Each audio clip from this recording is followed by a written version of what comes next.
¿Qué tal? Bienvenidos a otra emisión de Un Mundo Alucinante, un programa de libros sobre libros en ABC TV. Hoy con una invitada muy especial, una historiadora, Ana Barreto. Si hay una figura polémica en la historia del Paraguay, ¿quién es? Madame Lynch. Ella escribió un libro sobre la relación de Madame Lynch con el Paraguay y su vida anterior inclusive a conocerlo a Francisco Orso López. ¿Quién fue realmente Madame Lynch? Enseguida vamos a tenerla aquí a Ana Barreto. Y comenzamos como siempre con aquellas páginas que me enamoraron a mí y hoy con El abogado del diablo de Morris West. Les recomiendo esta novela. Data del año 1959, hace de esto 60 años. Él era un escritor australiano que había iniciado una carrera de religioso y luego la dejó. Nació en 1916, murió en 1999. ¿De qué trata El abogado del diablo? El Vaticano nombra a un arzobispo, nada menos que a Monseñor Blaise Mederit, para irse a Calabria, el sur de Italia. ¿Para qué? Este monseñor tiene que averiguar datos sobre la vida de un extraño personaje que vivió allí llamado Giacomo Nerone, al cual los que habitan esa zona le consideran un santo. El arzobispo Mederit, el monseñor, está con una enfermedad terminal, se está muriendo. Es un hombre frío dentro de la Iglesia Católica y de repente al encontrarse con esa gente comienza a sentir otra vez algo de vida. ¿Cuál es la clave para entender quién fue Giacomo Nerone? ¿Realmente puede ser considerado un santo? El rompecabezas está en parte en un médico judío que perdió todos sus ideales, en parte en una mujer a la que amó Giacomo Nerone y en una condesa británica. Y él tiene que armar el rompecabezas. ¿Quién fue Giacomo Nerone? Es una novela sobre la fe, los misterios del ser humano, el mundo extraño de la santidad y nuestras miserias humanas.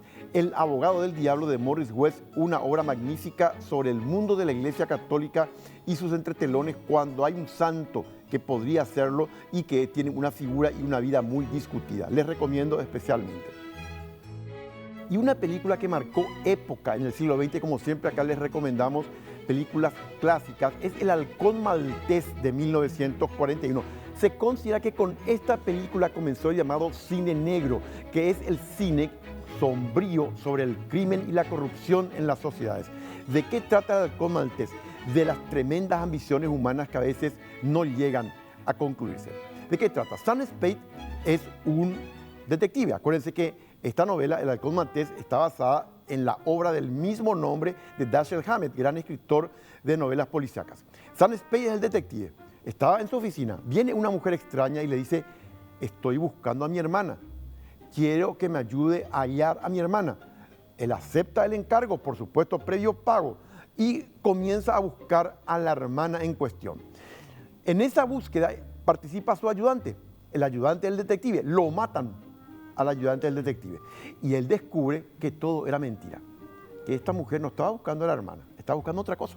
Resulta ser que es un misterioso halcón maltés. ¿Qué es el halcón maltés? Es una figurita tallada, incrustada en oro y piedras preciosas de la Edad Media, que tiene un valor extraordinario.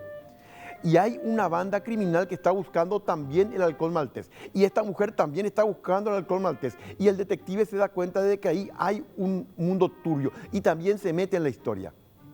¿Cómo termina? ¿Encuentran realmente al halcón maltés? ¿O qué nos dice la novela y la película?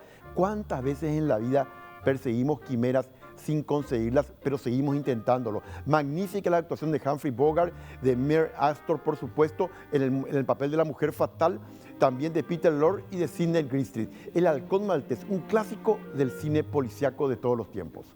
Mes de la juventud, ¿qué recomiendan los jóvenes leer? Aquí tienen la respuesta. Hay un libro que no es de comedia, pero se trata sobre la realidad paraguaya. Es a nombre de los niños de la calle, que es un libro muy bueno que leí varias veces. Y ahora sí, enseguida con nosotros Ana Barreto, como les prometimos, historiadora que escribió un excelente libro sobre Madame Lynch. ¿Quién fue esta mujer?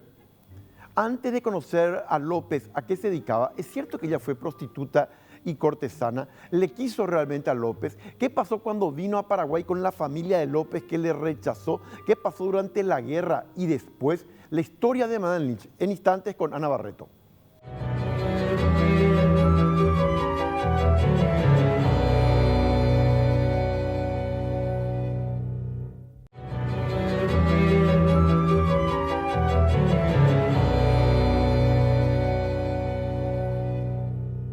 Y lo que les prometía, está con nosotros Ana Barreto. Ella es autora de un libro que les va a apasionar a los que todavía no lo leyeron. Si hay una figura polémica en la historia paraguaya es Madame Lynch.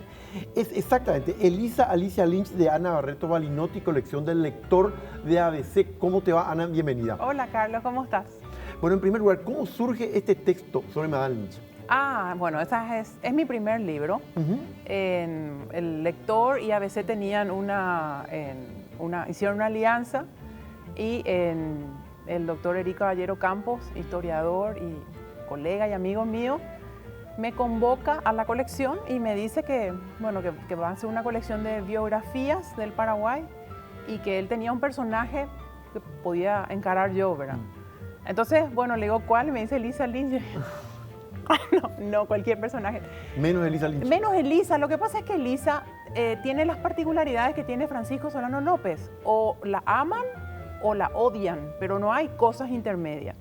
Y sobre todo lo que yo pensaba de Elisa es que sobre Elisa hay mucha literatura. O sea, el libro de Concepción Leyes de Chávez fue tomado muchísimo tiempo como historia y era una cuestión novelada. Entonces yo decía, ¿qué voy a escribir de historia sobre una mujer sobre la que existe una producción enorme de literatura? Eric me animó y ahí salió Elisa Lynch y tratando de encontrar qué era lo que había de historia de ella, volviendo al Archivo Nacional, tratando de buscar notas, algo que la describa en realidad dentro de un contexto histórico de su vida con Francisco Solano López, pero apartando las cuestiones de literatura, ¿verdad? Claro, y tratando de buscarle a la mujer, sí. Y te voy haciendo preguntas ya que están en el libro. ¿Qué se sabe de la vida de Elisa Lynch antes de López? Y es cierto dos cosas, que ella estuvo casada y en segundo lugar, que ella era una suerte de cortesana o prostituta. ¿Qué se sabe de eso en realidad? Bueno, lo que pasa es que Francisco Solano López va en misión a Europa en el año 53 con una delegación paraguaya. Él la conoce a ella ya. Y Francisco Solano López es el último en venir de la delegación en el 54, pero antes vienen los demás. Entonces los demás habían traído ese chisme de que Francisco Solano López le conoció en un baile a una prostituta que le pagó, que usó dinero del Estado para pagar la casa de la madre, para pagar los viajes de ella, del peluquero de ella, del modisto de ella, de las sirvientas de ella por toda Europa, y que ella estaba embarazada y que la estaba trayendo. Ellos son los que cuentan eso de ella. Entonces, ese chisme se desparrama en los papás de Francisco Solano López. Estaban llevando adelante una campaña a favor del matrimonio, de las familias estables, de tener matrimonio, de tener hijos dentro del seno del matrimonio. Y el hijo mayor acababa de darle un golpazo a esa estructura y venía con una mujer que además no era soltera. Elisa había contraído una suerte de matrimonio. Digo una suerte porque el marido francés, Javier Quatrefages, le doblaba y un poco más la edad cuando se casa con ella en Irlanda. Ninguno de los dos vivía en Irlanda, los dos estaban viviendo en Francia. Ella se casa siendo menor de edad, tenía 16 años, él tenía más de 34, 35. Y están 3 años casados, pero la situación, Carlos, no es una situación de una mujer casada a la que él le presentaba a la sociedad. Ella tenía una suerte como la de un amante cama adentro. Entonces no había pedido, él por ejemplo para ese matrimonio no había pedido el permiso correspondiente para que le autoricen a casarse porque era militar. Unos años después, ellos se separan en el 53, él se va a Argelia, ella se queda en París y ahí lo conoce a Francisco Solano López. ¿Y cómo fue recibida esa Madame Lynch que venía en particular inclusive con un hijo de Francisco sin haberse casado? ¿Cómo fue recibida cuando llegó a Asunción, Madame Lynch? ¿Pero qué le habrá dicho Francisco Solano López a ella? Bueno, Francisco Solano iba con dinero, era un sudamericano que llevaba mucho dinero, le habrá contado las maravillas del Paraguay, le habrá dicho de que ella, quién sabe, ¿verdad? Inclusive, ella se embaraza y supongo que lo que podía ser una de las salidas de Francisco Solano López hubiera sido dejarle un muy buen dinero. De hecho, él había comprado una casa para la mamá de ella y dejarla en París con el bebé, ¿verdad? Pero llega a un acuerdo que debió haber sido también monetario con Javier Catrefach, que estaba en Argelia, sobre no sobre una separación, sino como una separación de bienes. Llegan a un acuerdo y en el acuerdo escrito, Catrefach renuncia a tener poder sobre ella en actos de compra, venta de terrenos, de bienes, etc. Entonces, bueno, ella viene embarazada, cruza el océano, lo tiene a Panchito en Buenos Aires. ¿Llega con el hijo acá? Llega con el hijo acá y no sé qué es lo que habrá pensado cuando vio Asunción. La idea del Palacio de López o la idea de la casa de Benigno y de Venancio son posteriores. Cuando ella vino, las casas eran como la Casa de la Independencia, eran todas de adobe, tenían techos de paja, muy pocas tenían techos de teja, en las calles completamente de tierra, con profundas cárcavas. Con esa Asunción se encontró Elisa Lynch. ¿Y qué con pasó esa allí? Asunción se encuentra y ellos no viven juntos. ¿No vivieron juntos López y Elisa Lynch en Asunción? No vivieron nunca. Nunca juntos. Y lo otro que ella debió haberse enterado, como balde de agua que le habrá caído, es que ella no era la única. ¿Había otras mujeres de López? También estaba Juanita Pessoa y también López tenía amantes ocasionales. El doctor Eric Caballero Campos, ya posteriormente a que el libro haya salido, creo que fue el año pasado, como él y Carlos Gómez Florentín, ambos historiadores, están trabajando la colección del semanario. Eric me llama un día y me dice, Elisa tenía intención de irse al Paraguay. Yo le digo, no tenía, según yo no. Y me dice, mira, y me muestra un anuncio en el semanario que saca Elisa, que paga ese anuncio, y dice, la señora Elisa Lynch vende todas sus pertenencias por viaje. Y gran remate, muebles, todo. O sea, es un anuncio que te dice que ella está rematando la casa porque se va. O sea, ella quería irse de repente. Lo que habrá sucedido, que me dice Eri, es cotejar el nacimiento de los hijos. Sí. Como hay un hijo que tuvo, no sé si fue Carlos Honorio o fue el otro, Leopoldo, en que ella tiene con meses de diferencia de Juanita Pessoa. Juanita Pessoa y ella quedaron embarazadas al mismo tiempo. Las dos de López. Las dos de López y los dos niños nacieron con meses de diferencia. Entonces es probable que Elisa todavía, ella había llegado en el 55, ¿verdad? Pero en el 60 todavía, 4 o 5 años después, Elisa estaba tratando de digerir el hecho de que López no iba a ser nunca para ella sola. O sea, López no tenía ideas de tener un matrimonio estable, nada que ver con la cruzada que hacían sus padres. Exacto, está a favor del matrimonio. ¿Nunca se casaron? Nunca se casaron y siempre a mí me extrañó de que la figura que aparece acompañándole a López, a Cerro Corá, es la de ella, siendo que Juanita Pessoa también estaba y también lo acompañaba y Juanita Pessoa también perdió hijos, ¿verdad? Pero siempre Juanita Pessoa está como en un lugar secundario, no sé si por paraguaya o si las dos tenían el mismo estatus. Y esa Elisa Lynch, muy europea, se enfrenta a la guerra contra la Triple Alianza. ¿Cuál fue su papel realmente allá al lado de López, Ana? Bueno, la Ana Mala diría comprar propiedades, porque Elisa Lynch se vuelve en la terrateniente más poderosa probablemente de Sudamérica.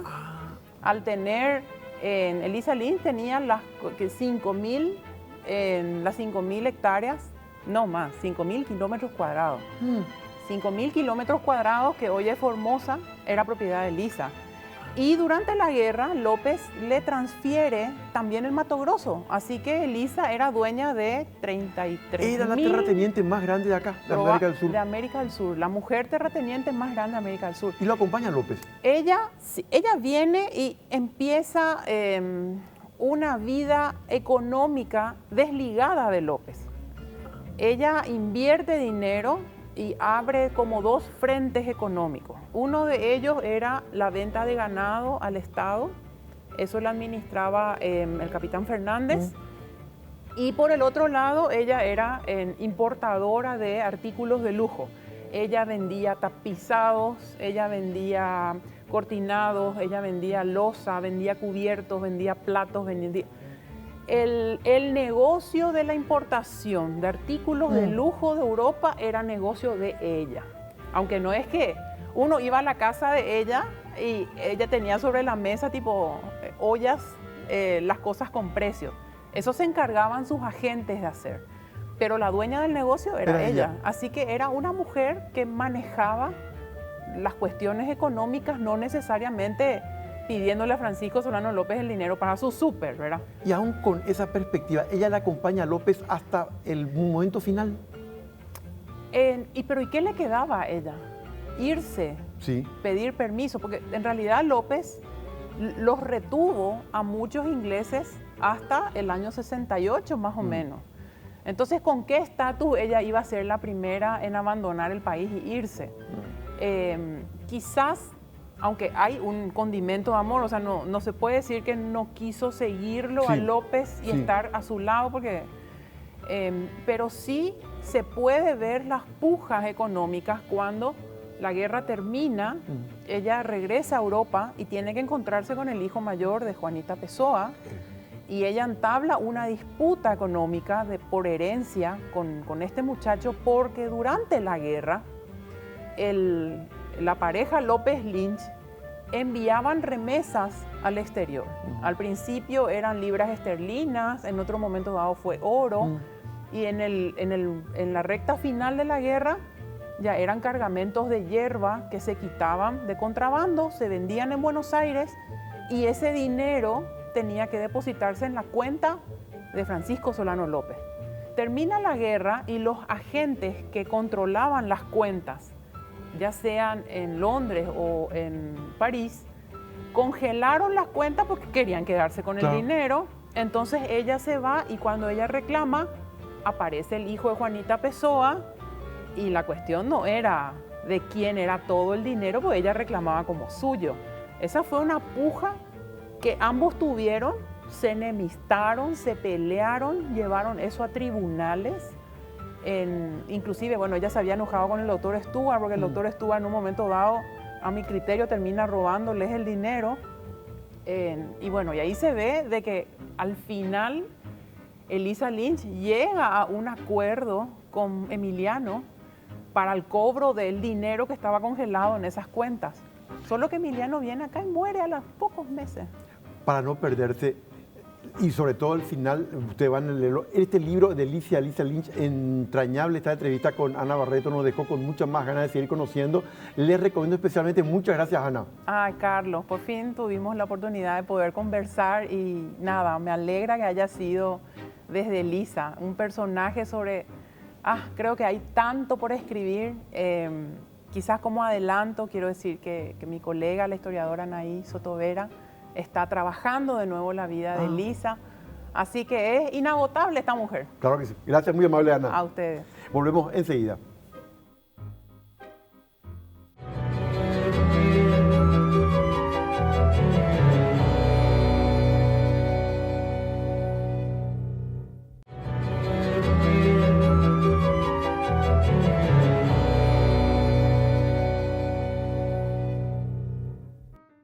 Y siguiendo con nuestras recomendaciones de libros por parte de la ciudadanía, mes de la juventud, ¿qué dicen justamente los jóvenes? Vean esto.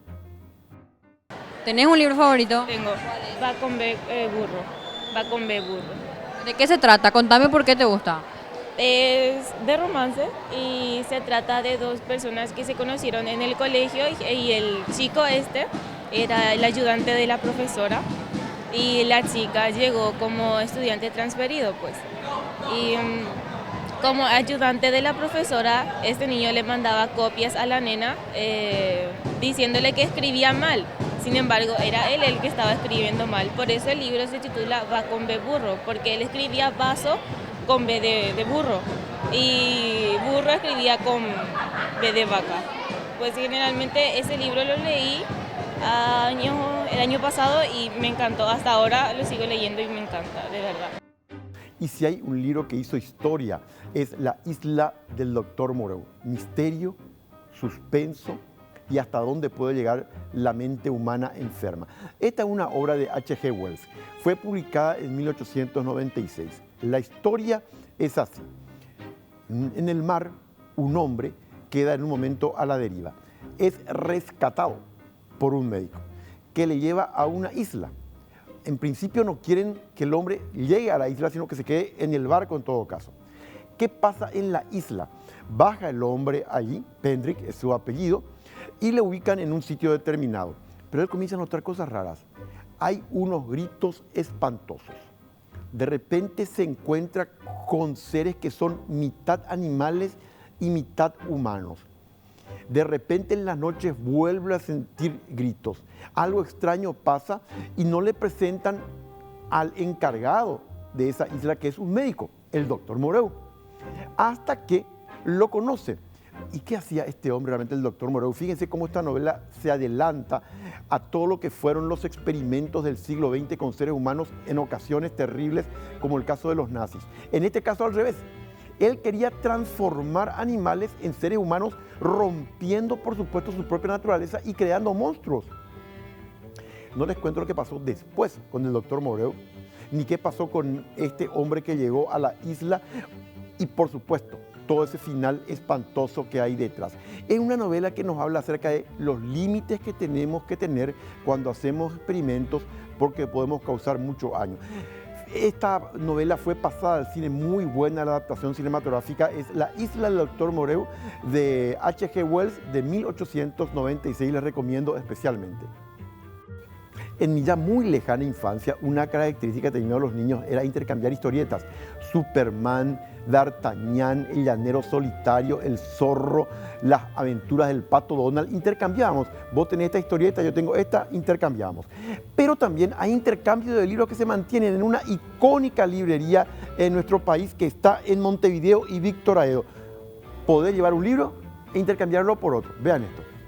En la librería La Gloria, ubicada sobre Montevideo y Víctor Aedo, los ejemplares tienen una estadía pasajera, pues son intercambiados de acuerdo al interés. Este negocio empezó mi mamá hace 52 años, ¿verdad? Nosotros los hijos estamos continuando ya sea su negocio, ¿verdad? Ofreciendo al público, ¿verdad? Para que no se extinga, ¿verdad? esta librería. Acá tenemos libros usados, tenemos revistas, tenemos discos de vinilo, pósters, cassettes y todo lo que sea referible a lectura, ¿verdad? Videos, música. La variedad caracteriza a la mayoría de las librerías por la demanda diversificada. Novelas, por decirte clásicos, Julio Verne, ¿verdad? Algunos de filosofía, política también, se pide mucho. Los estudiantes son los que más piden novelas paraguayas, ya sea para algún trabajo de colegio o por interés personal, la verdad que les gusta leer. Los clientes traen sus libros que ya leyeron todo, eligen algo que les guste y dejan su libro, llevan el que les gusta y pagan una pequeña diferencia, ¿verdad? Por decirte, un 10% del valor del libro que va a llevar, ¿verdad? Aproximadamente. ¿Se hace mucho ese intercambio así de libros? Sí, se hace mucho. En gran mayoría es lo que nos está manteniendo ahora, el cambio de libros y novelas. Niños acompañados a sus padres que le piden que les compre un libro, o jóvenes, ¿verdad? Ahora que están de moda las novelas de ciencia ficción, fantasía, ¿verdad? Los jóvenes están muy interesados en ese tipo de novelas. Y gente mayor, ¿verdad? Que buscan los clásicos, o ya sea filosofía, política, de todo un poco. Anteriormente era en la cuestión de novelas clásicas, eso se vendía poco, pero ahora se puede decir que aumentó. La gente joven está leyendo más libros ahora.